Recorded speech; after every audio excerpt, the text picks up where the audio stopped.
Cultural Director Sung-Woo Park sat in his office on the 35th floor of the Earth Cultural Affairs building, staring at the most beautiful piece of mail he had ever received in his 20-year career. The invitation had arrived that morning in a container that seemed to be made of solid gold and precious stones, delivered by a diplomatic courier from the Galactic Cultural Commission. The document inside was written on material that felt like silk but shimmered with colors that changed depending on how the light hit it. The words were printed in perfect Korean, though Park could see other languages flowing beneath the text like water, shifting and changing as he watched. For the first time in galactic history, humans were being formally invited to participate in the Galactic Harmony Festival, the most prestigious cultural celebration in known space. The festival happened only once every 10 years and was attended by representatives from over 300 civilized species. Director, called Artist Coordinator Ha-Young Lee from the next office, "Have you seen this invitation? I can barely believe it's real." Lee walked into Park's office carrying her own copy of the ornate document. She was a small, energetic woman who had spent her entire career organizing Earth's modest cultural exchange programs with the few alien species willing to acknowledge human civilization. "I've read it 5 times, Park replied, setting the invitation down carefully on his desk. "They want human performers, artists, chefs, musicians, and cultural specialists. They specifically asked for representatives of what they call Earth's gentle creative spirit." Security Chief Jae-ho Kim entered the office without knocking, which was his usual habit when he had important information to share. Kim was a former military officer who had transferred to cultural security after losing his left arm in a training accident. His job was to ensure that Earth's cultural representatives were safe during their missions to alien worlds. "Director," Kim said, frowning as he read his own copy of the invitation, "I have to ask the obvious question. Why would the galaxy's most exclusive cultural event suddenly decide to invite us? We've never been part of any major galactic cultural programs before." Lee nodded in agreement. "Most alien species barely acknowledge that human civilization exists. They consider our art primitive, our music too simple, and our literature too emotional for sophisticated tastes." Dr. Minute G. Choi walked into the office carrying a thick folder of research materials. She was Earth's leading expert on galactic psychology and had spent years studying how different alien species viewed human culture and society. "I think I understand why we were invited," she said, setting her folder down and pulling out several cultural analysis reports. "According to my research, the galaxy sees humans as completely harmless artists and dreamers. They think we're a gentle species that creates pretty things and never bothers anyone. And they want to showcase that?" Park asked. "Exactly. They want to demonstrate what they call primitive but charming Earth culture to the 10 billion galactic citizens who will be watching the festival. We're supposed to be the cute, simple species that shows everyone how adorable underdeveloped civilizations can be." Park stood up and walked to his window, which looked out over the busy streets of Earth's capital city. Below, he could see humans going about their daily lives, working, shopping, arguing about sports, and generally behaving like the ordinary people the galaxy thought they were. The festival committee had been very specific in their requests. They wanted peaceful human civilians who could demonstrate humanity's quaint creative traditions without causing any diplomatic incidents or cultural misunderstandings. They had asked for artists who could perform traditional Earth dances, musicians who could play authentic human music, chefs who could prepare genuine Earth cuisine, and cultural historians who could explain human society to curious alien audiences. What the festival committee did not know, and what Dr. Choi had not included in her reports, was how Earth's Cultural Affairs Department actually selected representatives for dangerous off-world missions. "Kim," Park said, still looking out the window, "pull the files on our standard selection criteria for high-risk cultural exchanges." Security Chief Kim activated his portable computer and began reading from a classified document that was not supposed to exist according to official records. "All cultural representatives selected for off-world missions must meet the following requirements," he read aloud. "Minimum 5 years survival training in hostile environments. Advanced combat certification in at least 2 martial arts disciplines. Emergency medical training equivalent to military field medic standards. Psychological evaluation confirming ability to maintain cover identity under extreme stress." Lee looked confused. "Those aren't requirements for artists. Those are requirements for soldiers." "Exactly," Dr. Choi said with a smile that was both proud and slightly dangerous. "Every human selected for this cultural mission is also a trained survivor from Earth's most dangerous environments.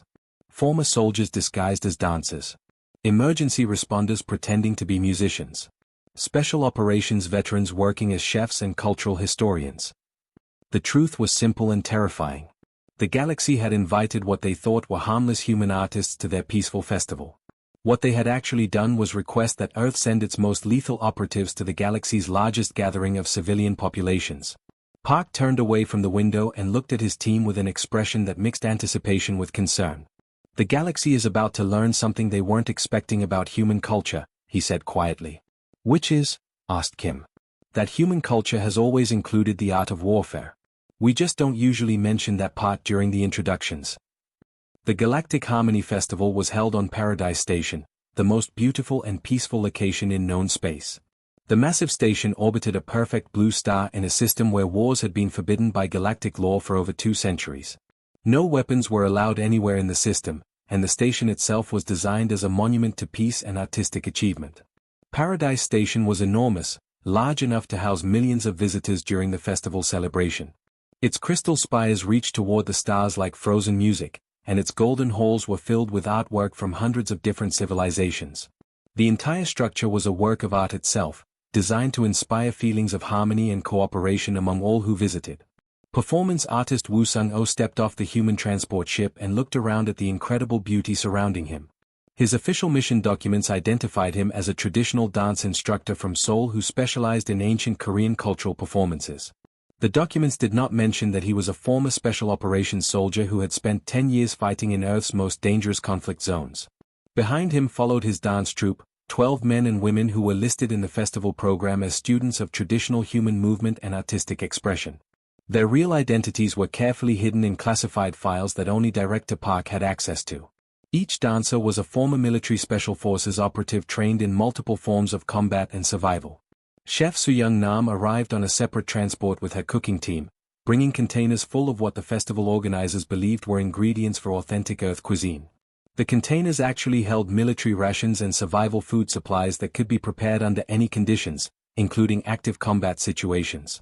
Nam herself was listed in the festival directory as a cultural food specialist who had studied traditional Earth cooking methods.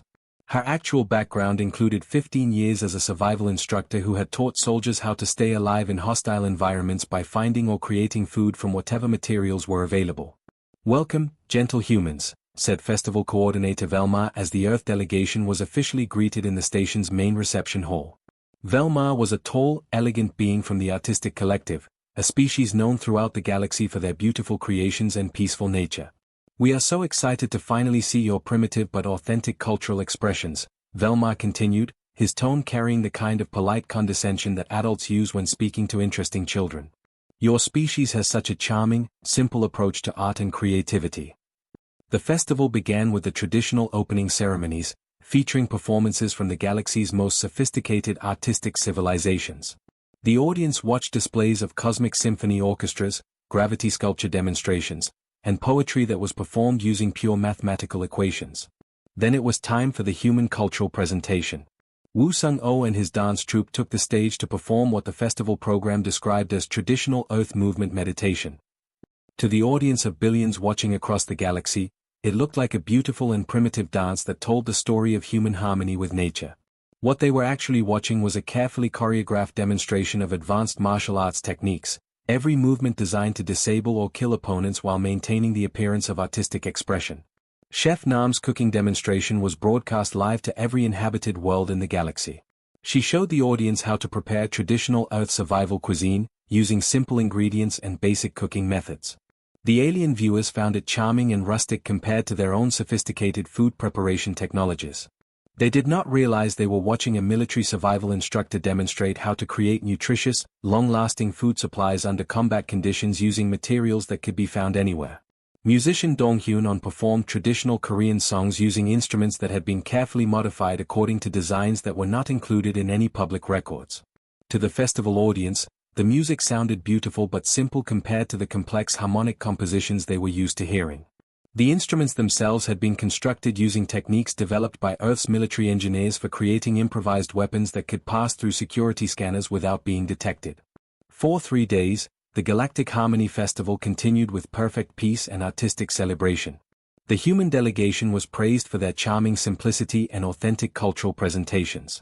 Alien visitors approached them constantly, asking questions about Earth customs and expressing appreciation for humanity's innocent approach to creativity. The galaxy watched with patronizing appreciation, seeing exactly what they expected to see: charming, primitive humans sharing their simple culture with more sophisticated civilizations. Then, on the fourth day of the festival, the emergency alarm systems began screaming across Paradise Station. The destroyer fleet emerged from hyperspace without any warning, dropping their massive ships into the peaceful system like dark shadows blocking out the stars. The fleet belonged to the Conquest Horde, a species of raiders who attacked civilized worlds for entertainment and profit. They had targeted the Harmony Festival specifically because it contained peaceful representatives from every major species in the galaxy. Billions of potential victims gathered in one convenient location with no military defenses. All festival participants, please remain calm and proceed to designated emergency shelters, announced Station Administrator Kethval over the communication system. Security forces are responding to the situation according to standard peaceful resolution protocols. The station's defensive systems, designed for maintaining order during cultural events rather than fighting wars, lasted exactly 4 minutes and 17 seconds against the Conquest Horde's military assault. Then something completely unexpected happened. Performance artist O's dance troupe immediately stopped their cultural demonstration and began moving with the precise, deadly efficiency of military special operations units. Chef Nam's cooking team started assembling weapons from kitchen equipment and festival supplies with the speed of soldiers who had done this 1,000 times before. The galaxy was about to discover that they had not invited human artists to their peaceful celebration. They had accidentally smuggled Earth's most lethal operatives past every security checkpoint in galactic space. Performance artist Woo Sung-oh was demonstrating traditional Korean fan dancing when the first Conquest soldiers broke through the station's main airlock. The alien raiders were massive, heavily armored creatures who carried energy weapons designed to kill dozens of people with each shot. They expected to find terrified civilians running in panic. Instead, they found Oh performing what appeared to be an elegant spin with his traditional fan. The movement was beautiful and graceful, flowing like water as he turned in a perfect circle. The Conquest soldier who was charging toward him had just enough time to admire the artistic technique before Oh's fan completed its arc and the hidden blade along its edge cut through the raider's throat. "What are you doing?" screamed festival coordinator Velma, who had been watching the human cultural demonstration when the attack began. He was hiding behind an overturned table, his elegant robes torn and his usually perfect composure completely shattered. "Our job," Oh replied calmly, using another dance movement to disarm a second Conquest soldier. To anyone watching from a distance, it still looked like he was performing traditional choreography. The fact that enemy soldiers were dropping dead around him seemed almost incidental to the beauty of his movements. Behind him, Oh's dance troupe had abandoned all pretense of being cultural performers. The 12 men and women who had been listed in the festival program as students of traditional Earth movement were now moving with the deadly precision of military special operations units. They spread out across the festival hall, taking strategic positions that would allow them to control access points and establish fields of fire. But they did it while maintaining the appearance of performing coordinated group choreography. Chef Soo-young Nam had been in the middle of demonstrating traditional Korean cooking techniques when the attack began. Her cooking station was set up in the festival's main plaza, where thousands of alien visitors had been watching her prepare what they believed was authentic Earth cuisine. When the Conquest soldiers appeared, Nam immediately began assembling weapons from her kitchen equipment with the speed and efficiency of someone who had done this many times before. Her cooking knives became throwing weapons. Her metal pots became improvised shields and clubs. Her portable cooking stoves became the base components for explosive devices. "Traditional Earth cooking," she announced cheerfully to the terrified alien audience as she mixed chemicals from her food supplies to create a substance that burned through the Conquest soldiers' armor. Very authentic recipe passed down through generations. The galaxy had invited what they thought were harmless human artists to their peaceful celebration. What they had actually done was smuggle Earth's most lethal operatives past every security checkpoint, weapons scanner, and background investigation in galactic space. The Conquest Horde had planned this attack for months, studying the station's layout and security systems. They expected to slaughter helpless civilians who had never seen combat and had no idea how to defend themselves. Instead, they found themselves fighting apex predators who had been pretending to be harmless entertainers. Musician Tai Jin-on's orchestra continued playing even as the battle raged around them, but their instruments had been transformed into weapons with terrifying efficiency. The large drums became shields that could stop energy weapon fire. The string instruments fired small projectiles with deadly accuracy. The wind instruments sprayed toxic substances that incapacitated anyone who breathed them. Beautiful music. On called out happily as he used his modified flute to inject poison into a conquest warrior's breathing system. This is a very traditional Earth composition called the Song of the Dying Enemy. Very popular at cultural festivals. Athletic coordinator Junho Jorn had been conducting what the festival program described as traditional Earth physical fitness demonstrations when the attack began. His team of 12 athletes had been showing alien audiences how humans maintain physical health through exercise and competitive games. The moment the conquest soldiers appeared, Jorn's athletes revealed themselves to be former special operations soldiers who had been using sporting equipment as disguised weapons. Their exercise demonstrations became combat techniques. Their sporting games became tactical maneuvers designed to eliminate enemies efficiently. Traditional Earth sports. Jorn announced as his team used gymnastics equipment to launch themselves at enemy positions. Very good for building strong bodies and combat reflexes. The festival's alien visitors watched in complete horror as the gentle, primitive humans they had been patronizing systematically destroyed the conquest horde with tools they had brought for cultural demonstration purposes. Cultural historian Young Mi Seo continued providing educational commentary about human customs even as she coordinated tactical communications between the various human teams. As you can see, she announced to the terrified alien audience, traditional Earth culture emphasizes practical skills that can be adapted for multiple purposes. The truth was becoming undeniably clear to every alien observer. Human cultural practices were not separate from human military capabilities. They were the same thing, disguised behind artistic expression and creative presentation. The galaxy had not invited harmless artists to demonstrate primitive culture. They had accidentally brought apex predators to a peaceful gathering and given them perfect cover to prepare for exactly this kind of situation. Cultural historian Eun Suk-yo stood in the center of Paradise Station's main plaza, calmly narrating the destruction happening around her as if she were giving a guided tour of a museum. In one hand, she held a recording device that was documenting everything for Earth's official cultural archives. In her other hand, she carried a communication device that she was using to coordinate tactical movements between the various human teams scattered throughout the station. For the record, she announced in a clear, professional voice that carried over the sounds of combat, "This is completely authentic human culture in action. We are a species that has learned to turn absolutely everything into weapons when the situation requires it." The conquest horde soldiers who had broken into the festival expected to find easy prey, helpless artists and cultural performers who would scream and run when faced with real violence. What they found instead was something much more dangerous. They found themselves being systematically hunted by humans who fought like wild animals while maintaining perfectly polite conversation about traditional Earth customs and cultural practices. Dr. Minute Ji Choi had taken shelter behind what used to be a food preparation area, but she was not cowering in fear like most of the alien festival participants. Instead, she was running real-time analysis on her portable computer, studying the combat techniques being demonstrated by her fellow humans. Direct to Park, she transmitted back to Earth using her emergency communication device. "My analysis confirms what we suspected. Every single human cultural practice has direct military and combat applications. Our traditional art, music, cooking, and sports, it's all combat training disguised as civilization." Around the plaza, the festival's peaceful cultural demonstrations had transformed into something completely different. What had been presented as charming examples of primitive Earth creativity were now revealed as sophisticated combat techniques that had been refined over thousands of years of human warfare. Performance artist Oh continued his traditional Korean fan dance, but now the alien audience could see that every graceful movement was actually a killing technique designed to eliminate multiple opponents simultaneously. His fans, which had appeared to be simple decorative objects, were precision weapons that could cut through armor and energy shields with equal effectiveness.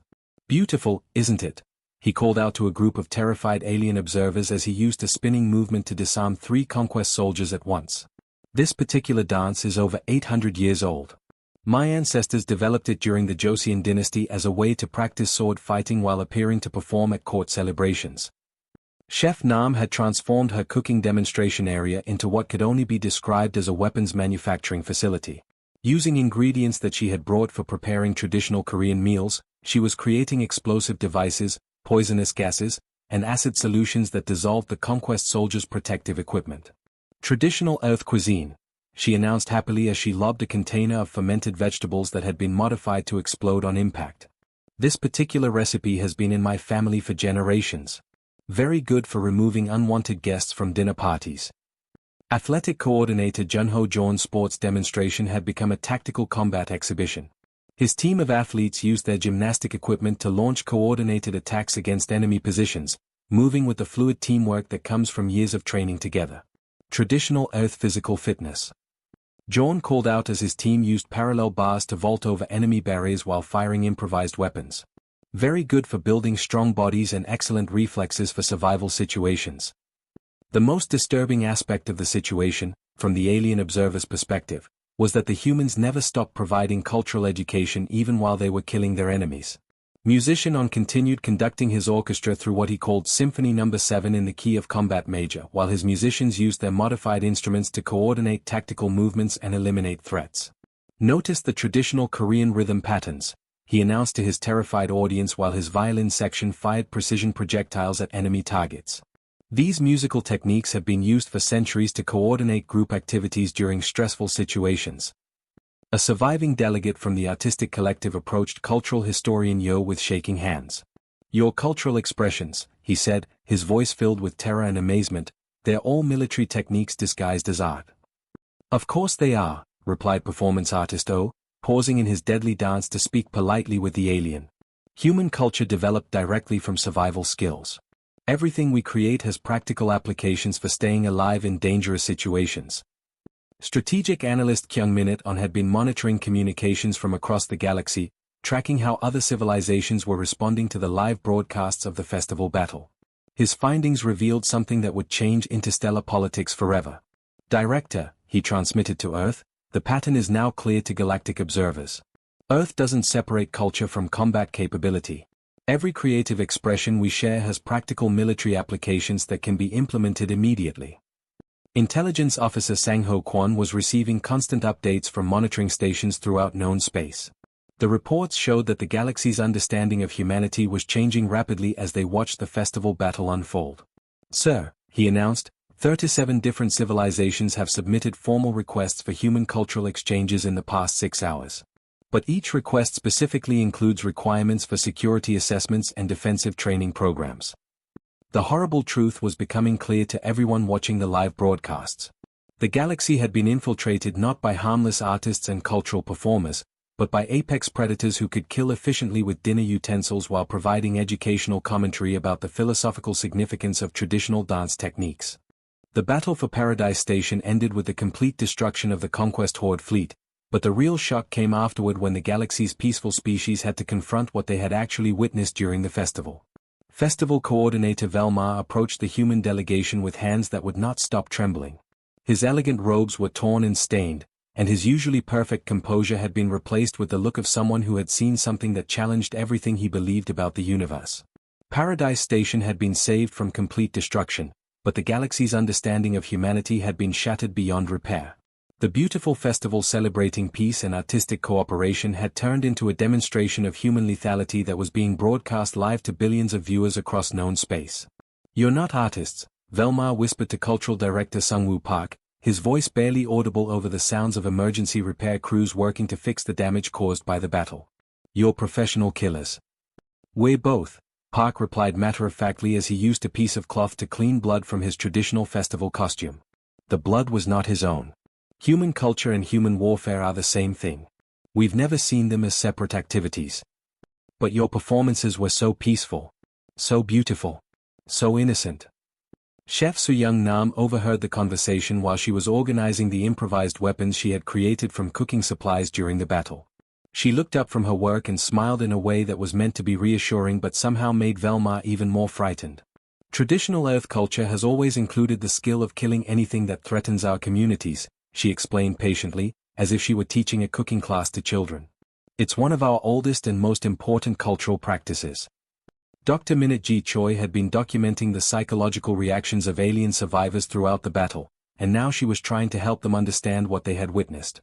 She gathered a group of traumatized festival participants around her and began explaining human society in terms they could understand. Every human cultural practice you saw demonstrated during the festival developed directly from survival skills, she said in the gentle tone she usually used for academic lectures. Our traditional dances are combat training disguised as artistic expression. Our cooking techniques were designed to preserve food during long military campaigns. Our music was originally used to coordinate group movements during hunting and warfare. The alien survivors listened with growing horror as they realized that nothing they had seen during the festival had been what it appeared to be. Performance artist O was still wearing his traditional dance costume, but now he was demonstrating to a group of security officers how the same movements he had used for entertainment could disarm and kill multiple opponents simultaneously.